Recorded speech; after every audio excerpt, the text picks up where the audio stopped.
أعوذ بالله من الشيطان الرجيم بسم الله الرحمن الرحيم السلام عليكم ورحمة الله تعالى وبركاته malende cɛ ani muso denmisɛn ani maakɔrɔba aw bɛɛ lajɛlen ni sɔgɔma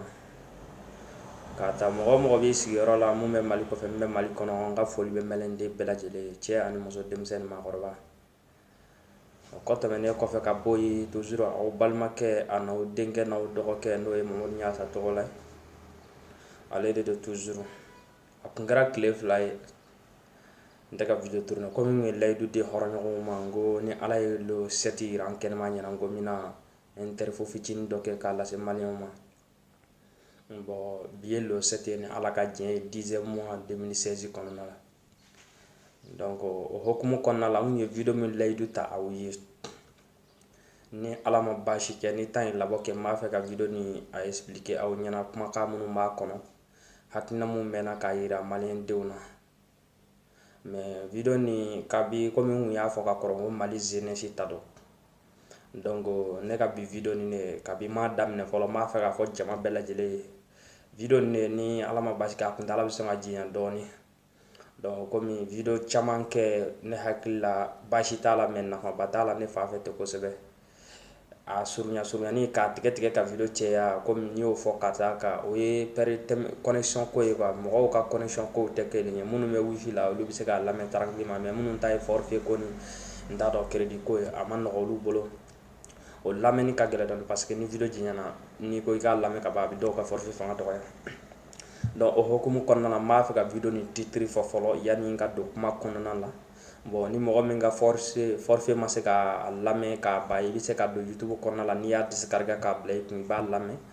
ni tilara lamɛnni na n'i ye faamu min sɔrɔ a la o don n'i yɛrɛ ma faamu sɔrɔ a la n'a donna e gasi la i bɛ se ka effacer ka bɔ i kun bon o hokumu kɔnɔna la n b'a fɔ n ko video ni titre ye i bɛ 0 kɛ ka 4 kɛ ka 0 kɛ ka sɔrɔ ka Mali sɛbɛn o bɛ fɔ tɔgɔ di ko 040 Mali o y'a titre ye sɛbɛnni jan t'a la i b'a fɔ 040 Mali n bɛna jeunesse tɔgɔ la mais n'i y'a kɛ 040 Mali dɔrɔn a bɛ na sinon video ni titre tɔgɔ ye 040 Mali jeunesse bon n b'a fɛ ka don n ka kuma kɔnɔ n ka kuma yanni n ka don a kɔnɔ n bɛ foli lase mɔgɔ damadɔ ma fɔlɔ an bɛ foli lase an balimakɛ ma n'o ye Petit Gimba n'o k'a ma Yusufu Keyita ko an bɛ dugawu k'a ye komi a kun degulen don n'o ye o kun binna ka k'a minɛ k'a datugu kaso la donc a donna kun min kama an tɛna se k'o bɛɛ walawala video kɔnɔna la kɛlɛ sabarafɛn min fɛ an tɛna se k'o bɛɛ walawala komi video caman bɔra jugement kɛnɛ kan fana maa caman fana ye hakilina fɔ o si tɛ problème o bɛɛ faamuna an bɛ dugawu k'a ye ko ala k'a kisi ɲɔgɔnna wɛrɛ ma maliyɛnden cɛ ani muso ala ka bɛɛ lajɛlen kisi ɲɔgɔnna wɛrɛ ma i ni dunan ka kɛlɛ i faso kɔnɔ i fasodenɲɔgɔn k'i minɛ k'i bugɔ k'i di dunanw ma an bɛ dugawu kɛ maliyɛnden bɛɛ ala ka bɛɛ lajɛlen kisi o ɲɔgɔnna wɛrɛ ma o kɔ tɛmɛnen kɔ ka bɔ yen k'a fɔ Petit Gimba ye ko ala k'a kisi ninjugu tɔɔrɔ ma o kɔ tɛmɛnen kɔfɛ k'a fɔ a ye ko a balimakɛ don a n'a dɔgɔkɛ ko ne ko a k'a janto a yɛrɛ la n'a ye n ka kumakan mɛn ou n'a kanubaga min y'a mɛn o bɛ se k'a las'a ma ko bamananw b'a fɔ ko maa i bɛ ko wɛrɛ la ko wɛrɛ ɲɛ b'i la a kan ka maliyɛnw dɔn ni senfɛ sen na donc a k'a yɛrɛ kɔlɔsi a ka tɛmɛ n'a ka baara ye mais a k'a dɔn i bɛ ko la ko wɛrɛ ɲɛ b'i la a k'o bila a kun na donc o de don an b'ale tabila ye ko vraiment k'an y'a fo bon mɔgɔ o mɔgɔ bɔra fana ka manifestation kɛ an bɛ bɛɛ lajɛlen fɔ minnu bɔra ka taa o sigi tribunal da la ka jugement makɔnɔ an bɛ foli k'u bɛɛ lajɛlen ye o kɔ tɛmɛnen kɔfɛ ka maliyɛn jeunes fo fɔlɔ video na a bɛ maliyɛn jeunes contrôle la tiɲɛ yɛrɛ ka di parce que n y'a layidu ta a mɛnna mais bi y'a don n b'a fɛ k'a fɔ n'a donna mun gasi la o bɛ hakɛ to n'a yɛrɛ bɛnna mun ma i ni ce i yɛrɛ ye k'a ɲini jama bɛɛ lajɛlen fɛ fana kuma mun bɛ ka fɔ video kɔnɔna la o kana kuma juger kuma jala nɔfɛ o k'a lajɛ kuma ka laɲini ye mun ye kuma kɔrɔ ye mun ye kuma nin kuntaka faga ye jumɛn de ye baasi tɛ o tɛmɛnen kɔ ka bɔ yen an bɛ foli lase Amadu ye an balimakɛ le président de n t'a dɔn n b'a fɔ tɔgɔ président Amadu subhanallah le président de la république malienne Amadu Aya Sanogo an ka foli b'a ye o kɔ tɛmɛnen kɔ ka bɔ yen ka foli lase Arasibati ma k'an ka foli b'a ye. O kɔ tɛmɛnen kɔ ka bɔ yen ka foli lase Abdul Ɲangi ma an ka foli b'a ye. O kɔ tɛmɛnen kɔ ka bɔ yen ka foli lase Seku Jara Samakɛ ma n'o ye militaire min jogira Kidali n t'a dɔn Nanbala kɛlɛ la ni a bɛ diɲɛ yaala la n'a ka bana ye ni a sen tɛ ka furakɛ fɔlɔ. An bɛ foli lase u bɛɛ lajɛlen ma ko Ala ka lafiya bɔda k'a ye. Amadu Aya Sanogo ko Ala kana tɔɔrɔ kɛ k'a sɔrɔ prison la ka bɔ n'a ɲuman ye. Abdul Ɲangi a tun bɛ baara min na n'u kɛn bɛ ka gulon o la fɔlɔ n'o ye radio bɛnkan kɔnɔna ye ko Ala ka ani sababu ɲuman bɛɛ k'an n'a kanda. Arasibati ale mun ka baara kun ye ka fasodenw kunnafoniya mun bɛ jamana kɔnɔ k'u kunnafoniya o la an ka foli b'a ye ko Ala k'a sara, Ala k'a bɔ degun nin kɔnɔna la k'a tɛ se ka bɔ Bamakɔ kɔnɔna la n'o ye a tɛ se ka kuma radio so la a tɛ se ka taa Jamakoyɔrɔ la o ye degun min ye Ala k'a bɔ o kɔnɔna la baasi tɛ. Maliɲɛnw n b'a fɛ ka don n ka kuma kɔnɔ. Maliyɛn zeni bɛɛ lajɛlen minnu mana kɛ diɲɛ yɔrɔ o yɔrɔ ni min tulo bɛ n kan na minnu bɛ n kan ami la ani minnu tɛ n kan ami la ni mɔgɔ minnu b'a partager n b'a fɛ ka kumakan dɔ lase maliyɛn zeni bɛɛ lajɛlen ma. O ye kumakan jumɛn ye? Maliyɛn zeniw kumakan cayalen don, tiɲɛ yɛrɛ la anw kumakan cayalen de don. Ko tiɲɛ ka di Mali bɛ jeunesse bolo, Mali bɛ jeunesse bolo wa jamana tɛ se ka taa ni jeunesse tɛ fana.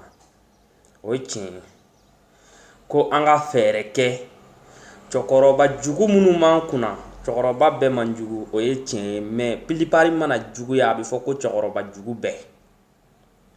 Jeunesse bɛɛ man ɲi mais jeunesse minnu ka jugu n'o cɛyara a bɛ fɔ ko Mali jeunesse man ɲi. Ne hakili la plupart de bɛ taa mun de ka ca jugement bɛ kɛ n'o ye. Donc an ko cɛkɔrɔba jugu minnu b'an kunna ka fɛɛrɛ kɛ u bɛ se ka bɔ anw kunna cogo min na ka jamana di jeunesse ma. Jeunesse malien ni aw tulo bɛ n kan na n b'a fɛ ka kuma min fɔ aw ye aw ka lo cette vidéo la ko n y'a layidu t'a ye. Tiɲɛ yɛrɛ yɛrɛ ka di dɛ, a man d'an tulo ye dɛ mais fanga tɛ se ka di jeunesse malien ma. A ye lamɛn n bɛna a kɔrɔ fɔ aw ye. Ne ka dernier vidéo laban na n y'a fɔ kuma laban na n y'o kɛ ka kuma laban. N ko mɔgɔw bɛ dubabu kɛ ko Ala ka batigɛ nɔgɔya n ko o b'a sɔrɔ n t'a dɔn ba kɔfɛtaga ko b'i kɔnɔ. Dubabu bɛ ka kɛ ko Ala ka Mali taa ɲɛ, Ala ka jeunesse dɛmɛ an ka se ka ɲɛfɛla sɔrɔ. Ne bɛ ɲininkali kɛ Mali jeunesse la ani cɛkɔrɔba kodɔnna kelen kelen minnu bɛ yen nɔ, ɲuman kelen kelen minnu bɛ yen nɔ. Cɛkɔrɔbaw kana bila u kunna k'a fɔ ko maa ye ne sara ka nin kuma nin fɔ dɛ. Ne ka bi vidéo bɛ anw yɛrɛ contrôle la mais u kana bila u kunna k'u ka bagabagali don k'u ka sara don. Tiɲɛ fɔ n teriya na k'o tɛ teriya sa. N bɛ ka dɔ fɔ an yɛrɛ sɔn na sinon cɛkɔrɔbaw ne b'a dɔn aw man ɲi, a man ɲi a parce que plupart man ɲi. Parce que fanga cɛkɔrɔba minnu bɛ yen nɔ aw bɛ ka balo yatimɛw ni fantanw ni kunfinw na. Kunfin jumɛn ye de? Kuranna dɔnnibagaw ko tɛ dɛ, minnu ma kuranna dɔn o ko tɛ, minnu tɛ école maître olu si ko tɛ. Maa min t'a ka droit dɔn a bɛ fɔ o de ma ko kunfin. Mali kɔnɔ mɔgɔ plupart 80% de t'a ka droit dɔn. Donc fitinin minnu bɛ yen 20% na n'olu b'u ka droit dɔn olu de bɛ ka balo k'u sago kɛ minnu t'u ka droit dɔn la. Ani fantan minnu bɛ yen se t'u ye kunfɔyɔrɔ t'u la n'a ma kɛ Ala ye o bɛ ka balo olu la bɛɛ b'i sago kɛ olu de la. O kosɔn n y'a fɔ ka tɛmɛ n bɛ segin a kan tuguni n ko toujours karamɔgɔw bɛ anw wele de k'an ka na an ka dugawu kɛ jamana ye n k'u k'a kɛ Ala yɛrɛ n'a kira kama u k'o dabila fɔlɔ. N m'a fɔ dugawu tɛ kɛ jamana ye, dugawu kɛ jamana ye mais an ma se o niveau de ma fɔlɔ. Avant que dugawu bɛ kɛ ka baara dɔ de dafa u ka baara fɔ ɲɛmɔgɔw de ɲɛna c'est à dire u ka fɛɛrɛ kɛ yɛrɛ sagokɛ mun bɛ jamana kɔnɔ bɛɛ b'i sago kɛ ni se b'i ye, waritigi b'i sago kɛ ni se b'i ye, faama bɛ fantan tɔɲɔ. U ka fɛɛrɛ de kɛ k'o fɔ faamaw ye fɔlɔ u ka dabila n'o de dabila la u bɛ dugawu kɛ jamana ye jamana bɛ taa ɲɛ mais en tant que o bɛ yen dugawu tɛ fɛn ɲɛ jamana ye. An bɛɛ bɛ dugawu kɛ mais dugawu a bɛ ɲini Ala de fɛ. Ala de ye jɔyɔrɔ minnu yira n'an ma tɛmɛ olu fɛ solution si t'a la. Donc o filanan ye min ye jeunesse malien kuma mun bɛ n bolo k'a fɔ aw ye aw de ko k'an ka cɛkɔrɔba ninnu gɛn ka bɔ yen k'an ka sigi ɲɛmaaya la ko ni jamana dila jeunesse ma ko hakilina min b'anw na ko jamana bɛ taa ɲɛ mais est ce que an ka ɲɔgɔn ɲininka est ce que o ye tiɲɛ ye fɔlɔ? O tɛ se ka kɛ. Munna n k'a tɛ se ka kɛ? n bɛna preuve fɔ aw ye. Il faut que an ka baara de kɛ fɔlɔ. Jeunesse malien an tɛ foyi la. a kana diga o la mina kun fɔ aw ye mun di fɛna ɲɛmɔgɔ minnu bɛ ka tɔɲɔni kɛ jamana kɔnɔ ni ala ka diɲɛ ye den b'a bɛɛ fɛ jeunesse b'a bɛɛ fɛ fɛn damadɔ de bɛ Mali kɔnɔ ne y'o de fɔ k'o to yen nɔ anw ka ɲɛtaga a ma nɔgɔ yɛrɛbaya o y'a fɔlɔ-fɔlɔ ye o ye malien yɛrɛ jogo ye mais jeunesse malien ka yɛrɛbaya o y'a fɔlɔ-fɔlɔ ye k'o to yen nɔ anw tɛ se ka kɛ ɲɛmaa ye wa an tɛ se ka taa ɲɛ n bɛna yɛrɛbaya ni kun min ni kun ye yɛrɛbaya ye anw fɛ n'o b'a to anw tɛ se ka taa ɲɛ n bɛna o kun fɔ a filanan o ye hasidiya ani ɲɛngoya o bɛ malien bɛɛ la mais jeunesse ta de ka jugu a la n bɛna o fana kun fɔ ka tila k'a yira fana ne mago t'a la ne mago t'a la e tɛ se ka kɛ ɲɛmaa ye n ko kun jumɛn na n ko yɛrɛbaya aventurier jeunesse minnu bɛ aventure la ani cɛkɔrɔba minnu bɛ aventure la aw bɛ se ka kuma ni zuze n bɛna a kuma fɔ o ye mun ye yɔrɔ an bɛɛ bɛ kule la ko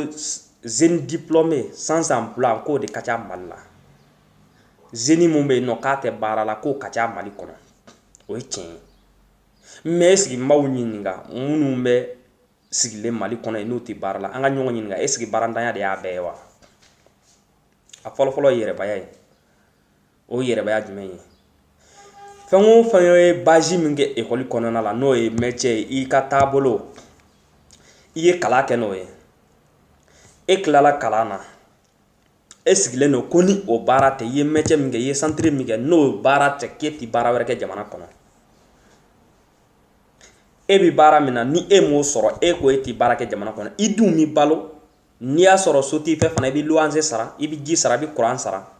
mais e sigilen don i tɛ baara la e bi quartier min na hali n'a fɔra ko dɔ nana k'a mago bɛ doni tala la ka taa bila a ka so tant que e dɔlen m'o quartier la e ko e t'o kɛ ni maa min ka ɲɛgɛnabɔ bɛ yen ou bien hali sɛnɛ n'a dama ou bien ka taa fɛn ta k'a yaala sugu kɔnɔ e ko k'e t'o kɛ k'e n'i ka diplôme sugilen min ɲɔgɔn na o de ye jeune diplômé cɛya Mali kɔnɔ a bɛ fɔ o de ma ko yɛrɛbaya ne bɛ quartier min na ne kana dɔn k'a fɔ ko ne bɛ nin baara fasugu la sinon n ka faniw bɛ tigɛ n na ou bien n ka sunkuruw bɛ tigɛ n na ou bien n filaw bɛ tigɛ n na o yɛrɛbaya kɛmɛ ka caman sɛgɛn au contraire minnu bɛ aventure la m'aw ɲininka aw k'o juger est ce que anw minnu bɛ aventure la an k'an yɛrɛ ɲininka fɔlɔ minnu bɛ aventure la n'o ye extérieur ye mɔgɔ minnu bɛ kɔfɛla la bɛɛ k'i yɛrɛ juger an kana mɔgɔ wɛrɛ ɲininka e bi baara min na kɔfɛ n balimakɛ maa tɛ maa ka baara fɔ ne t'i ta fɔ i yɛrɛ tɛ ne ta fɔ mais i bi baara min na i bi diɲɛ yɔrɔ o yɔrɔ min ɲininka o est ce que k'i to Mali la i bɛ sɔn k'a kɛ wa i ti sɔn k'a kɛ aventure la i b'a kɛ diyagoya bilen de don parce que n'i m'a kɛ maa t'i balo maa t'i ka so sara maa t'i ka ji sara maa t'i ka courant sara i b'o baara kɛ mais jeune diplômé minnu bɛ yen n'u bɔra Mali kɔnɔ ka na tunga fɛ an k'olu ɲininka u caman bɛ se k'a juger k'a fɔ n b'a fɛ ka kuma min fɔ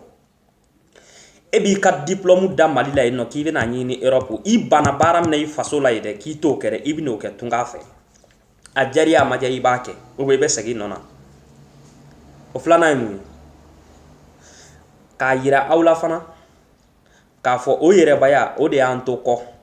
en tant que ni anw ma baara kɛ hali ni ye jamana di anw ma jeunesse malien ma wallahi n'an ma baara kɛ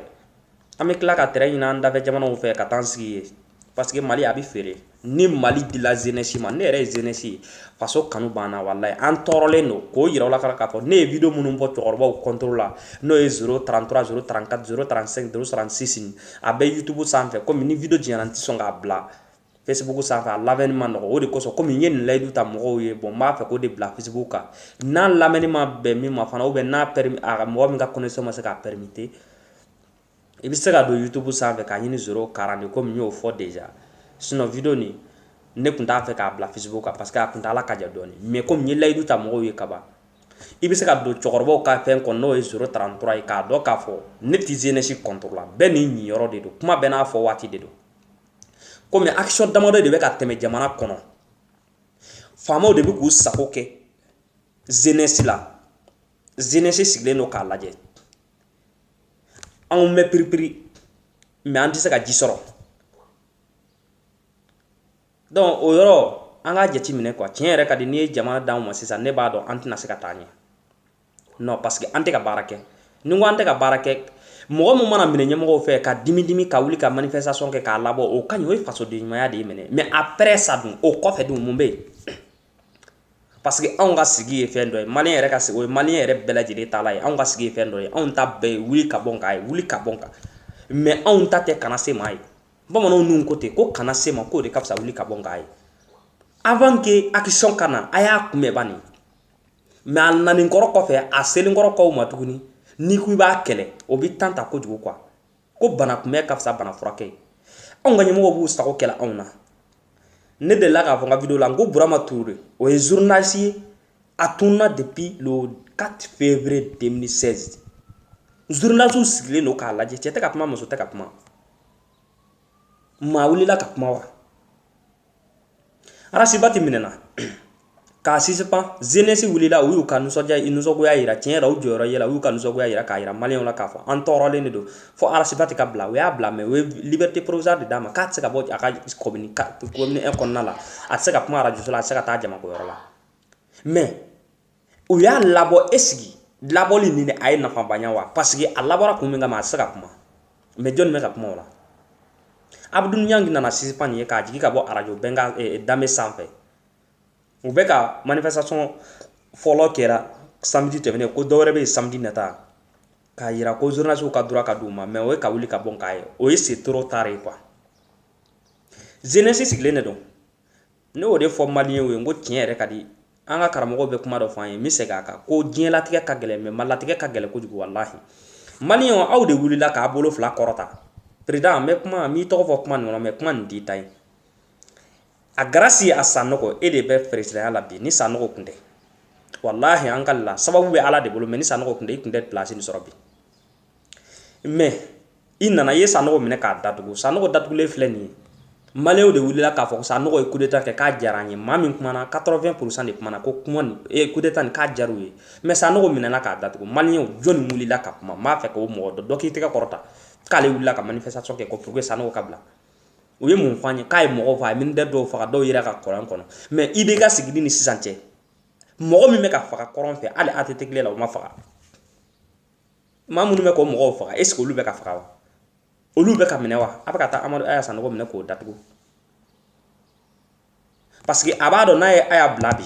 sini sɔgɔma ale bɛ wuli ka bɔ palais na a siralen m'o ye de fitiriwale ko man ni Ala ye a filanan ye mun ye kamalen filɛ nin ye yaala la Tinisi diɲɛ ɲɛfɛ n'a ka bana ye ko Seku n t'a dɔn Seku Jara Samakɛ militaire de don militaire cɛ 17 min tora Nanbala kɛlɛ la olu de échappera kasi u blessera quoi u taara ta k'u labɔ hali sini sɔgɔma bi yaala la n'a ka bana ye diɲɛ ɲɛfɛ maliyɛnw a kuma n'o la wa jeunesse aw kuma n'o la wa Amadu Aya Sanogo a bɛ jeunesse kɔnɔ a ma sa 50 ans ma fɔlɔ il est dans le 40 ans a bɛ jeunesse kɔnɔ Seku Samakɛ bɛ jeunesse kɔnɔ Amadu Aya Sanogo bɛ jeunesse kɔnɔ Arasibati bɛ jeunesse kɔnɔ Abdou Niang bɛ jeunesse kɔnɔ Petit Gimba minnu ka action tɛmɛna sisan o bɛɛ bɛ jeunesse kɔnɔ mais fanga minnu m'anw kunna an ka ɲɔgɔn ɲini ka ban est ce que den m'u fɛ a den t'u fɛ de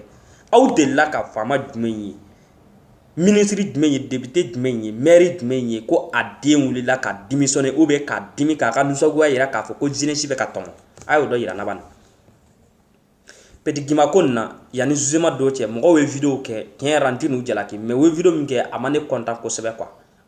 caman ye vidéo kɛ ka Karimu tɔgɔ fɔ n'o ye président ye denkɛ ye ko Karimu Keyita k'a tɔgɔ fɔ vidéo nin na ko wayi k'a k'a lajɛ k'a bɛ jeunesse kɔnɔ u k'a lajɛ n t'a dɔn justice de la ministre de la justice fɛ a ka ko nin nɔgɔya mais est ce que Karimu bɛ jeunesse fɛ wa a b'o kuma fɔ est ce que Karimu bɛ jeunesse fɛ Karimu ye jeunesse ye ne bɛ ka maa minnu tɔgɔ fɔ n'u tɔɲɔnen don ni binkɛ n'u ka dɔrɔn olu ye tɔgɔtigiw ye sinon o ɲɔgɔn min bɛ dugu ma a ka ca kɛ 100 ye o bɛ jeunesse min tununa dugu ma yen nɔ ni kan tɛ bɔ a la foyi tɛ bɔ a la o ka ca maa 100 ye Mali kɔnɔ komi ni mɔgɔ minnu tɔgɔ fɔra o ye mɔgɔ tɔgɔtigiw ye Mali kɔnɔ olu ta de bɛ ka dɔn mais aw delila ka Karimu nin ye a bɛ ka mun tɔgɔ fɔ ko président den aw delila ka ye don jumɛn a y'a ka nisɔngoya yira diɲɛ kɔnɔ ko jeunesse bɛ ka tɔɲɔ ko fantanw bɛ ka tɔɲɔ ko kunfinw tɔɲɔnen don a y'o ye minɛ o ma kɛ député si tɛ Mali kɔnɔ yen nɔ k'a den wulila k'i ka nisɔngoya yira k'a fɔ tiɲɛ yɛrɛ ka di jeunesse bɛ ka tɔɲɔ n fa a lajɛ i k'i bolo yɛlɛma ou bien ne bɛ démissionner a delila k'o jumɛn ye parce que ale bi jɔyɔrɔ min na ale mago b'a ka intérêt dɔrɔn de la a poche kɔnɔna hali ni tɔ bɛ sara sa ale mago t'o la donc a ye vidéo min kɛ aw ni ce a yɛrɛ ye mais ce n'est pas la peine dans le jeunesse ka ɲɛtaga la a ka ndara an ka ɲɛma nu yɛrɛ denw tɔgɔ fɔ quoi sinon o bi maa dusu kasi fo k'i faga parce que e mun bɛ ka vidéo bɔ a tɔgɔ la a mako t'e la a t'i dɔn a t'i soma dɔn ale t'a fɛ k'i yɛrɛ tɔgɔ mɛn i kulo la yɛrɛ mais a bɛ ka balo i la mun b'o yira e la ne ye mɔgɔ min tɔgɔ fɔ sisan jeunesse mun bɛ yen nɔ n'a bi fanga kɔnɔna la a fa bi fanga kɔnɔna la gouvernement kɔnɔ n'a bɛ ka baara kɛ ni mun delila k'a jeunesse jumɛn ye ko min wulila k'i ka nisɔngoya yira diɲɛ kɔnɔ ou bien télé la ou bien radio la ou bien page Facebook ka ou bien page Telegram ka ni min delila k'i ka nisɔngoya yira k'a fɔ jeunesse tɔɲɔnnen don Mali kɔnɔ ne bɛ n ka nisɔngoya yira n bɛ démissionner ka bɔ baara la ou bien ka kuma n'a fa ye a k'a bolo yɛlɛma a y'o jumɛn ye a y'o dɔ yira ne la maliyɛnw jeunesse maliyɛn a y'o dɔ yira ne la bani c'est à dire anw ka société anw yɛrɛ de y'a ci jeunesse fɔlɔfɔlɔ de y'a ka société ci ni maa wɛrɛ de y'i ka so ci i bɛ se ka fɛɛrɛ kɛ k'a jɔ n'i ka dusukasi ye mais n'i y'i ka so ci i yɛrɛ ye o jɔ man di anw yɛrɛ de y'an ka société ci parce que ne mun bɛ k'a fɔ nin ye ne ti fanga kɔnɔ mais ni ne donna fanga kɔnɔ jeunesse minnu bɛ yen nɔ ne b'olu jati lagalagatɔ ye ne b'olu jati k'olu ti fɛn kalama quoi ne mago ti k'olu la bɛlɛ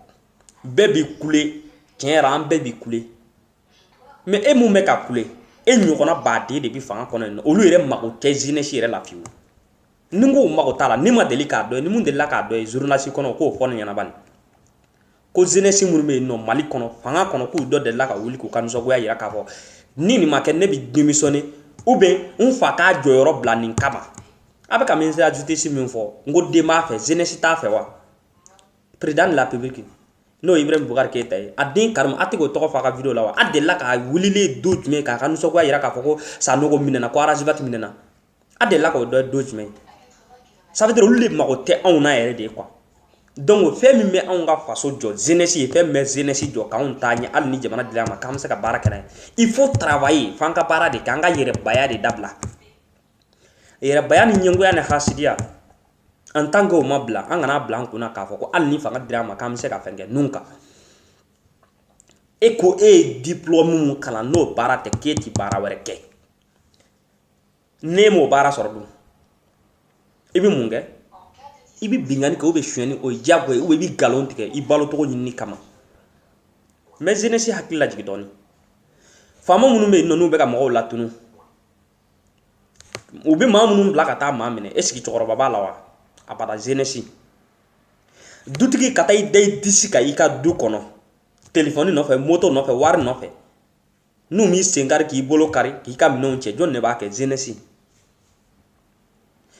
i jɔlen tile gantere fɛ ka taa tɛgɛ walo i ɲɛ kan k'i ka téléphone minɛ ka taa n'a ye jɔn de b'a kɛ jeunesse ka taa juru da mɔgɔw ye sira sanfɛ i natɔ moto la k'i bɔ k'i bi k'i ka moto ta jɔn de b'a kɛ jeunesse ne mun bɛ ka kuma nin fɔ nin ye bi n'a digira ɲɛma min na n'a digira faama min na u bɛ 200 di dɔ ma ou bien 1000 di dɔ ma ou bien 2000 di dɔ ma ko an mago bɛ jara kunkolo la ou bien togola kunkolo la semaine kelen u bɛ na ni ne kunkolo ye k'a d'u ma jɔn de b'a kɛ jeunesse Mali fanga mana jɔ buna adamaden yɔrɔ o yɔrɔ la Mali kɔnɔ k'u mago bɛ na k'u ka mɔrijuguw ka saraka bɔ ou bien u ka domajuguw ka saraka bɔ k'a fɔra ko adamaden kunkolo u bɛ dɔ de sara de